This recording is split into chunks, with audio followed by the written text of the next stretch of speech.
గద్దెనేమో అదే పనిగా చూస్తాను. గన్లేమన్నా దానం గిట్ట కనబడుతుందా ఏంది? అది కాదే రాజన్న, ఎప్పుడు చూసినా ఈ గద్దె మీద షావుకారులు, దొరలు, సర్పంచులు, పూజారులు తప్ప మనల్ని కూర్చొనియరు. మరి ఈ గద్దె మీద మనం కూసుంటే ఏమైతే?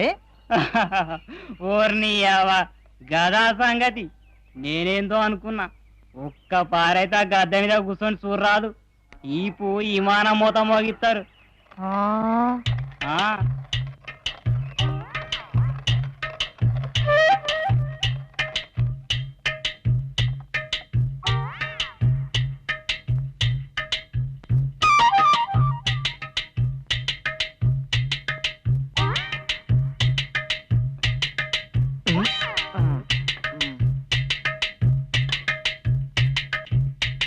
ఏహని అవ్వ, ఏటైతే అటైది ఇలా ఊకొని ఈ గద్దె మీద.